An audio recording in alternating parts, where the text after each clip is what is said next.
Hi, I'm Allison. I'm the owner of Curl Evolution Salon located in New York, where we've served thousands of curly girls.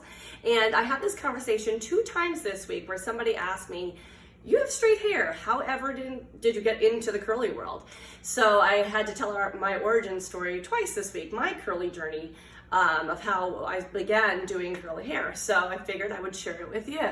So located in Long Island, New York, I had a client that it was her dream to go to Fire Island. And if you don't know what Fire Island is, it's barrier beaches that run along Long Island, and it's a little exclusive over there. It's a really nice beach community, upscale beach community, and her husband gave her the gift that she just wanted her whole life, which was a month over in Fire Island. And she said to me, Allison, I love what you do, straight blow dries, cutting it very clean and smooth, because I was previously like Sassoon trained, so a lot of our training is very clean lined and everything's blown out, flattered, the whole thing, and that's what I had been doing up until that time.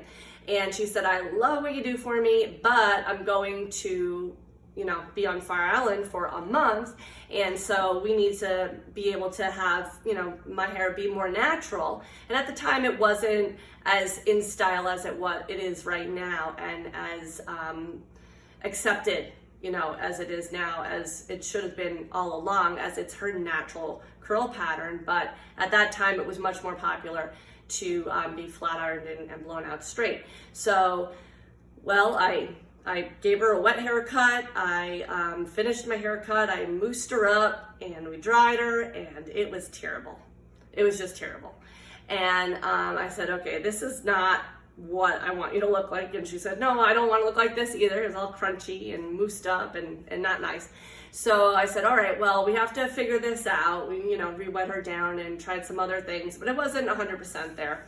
And I said, all right, let's kind of explore, because we had a little bit of time there before she was going away for this was more the springtime, and she was going away in the summer.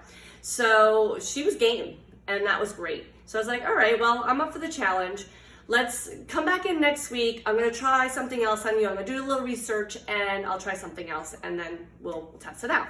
So that's what wound up starting to happen, is that she would come in, and we would try a different technique out. And it was just starting that there was some salons in Manhattan that were teaching how to do curly hair and things like that. So I bopped around a little bit there, going to some education classes, doing some research online, and just testing out products, because there's a lot of product out there and it's really hard to know when you're not really sure where to start. So she would come in and we would style her hair or do the technique or whatever it was that we were trying out. I would send her off, and 2-3 days later, she would give me a call and say, okay, this worked, this didn't work, whatever.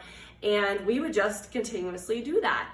So we started to really get a handle on it, and people started hearing about what we were doing, and they started coming, and it kind of turned into a snowball. Then we started getting people that were traveling to us to come and get styled and come start to get dry cut, because that's eventually what we leaned into.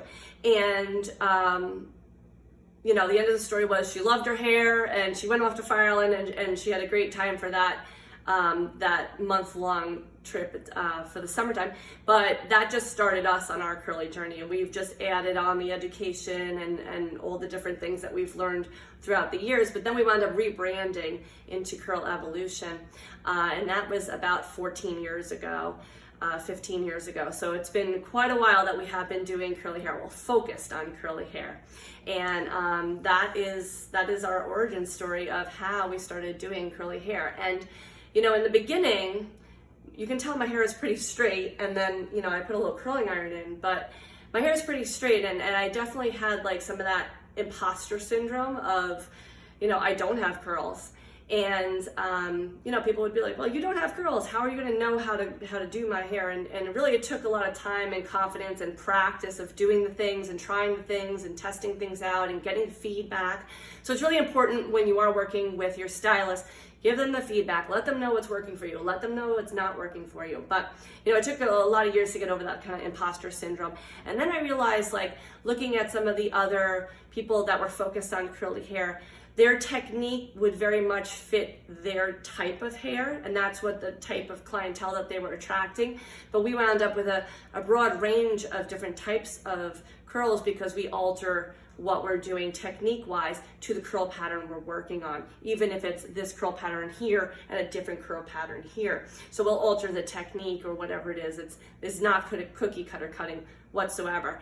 And I realized that it was actually a benefit that I didn't have curly hair. It's a benefit that I had straight, because I had to really learn and get the feedback from the clients and try and test, and our staff is testing and getting the feedback, and just we're very blessed to have had, you know, so much success, and curly girls come visit us, and we really do appreciate you, and that's why we want to give back to you guys here, and we hope that you'll learn something from our channel.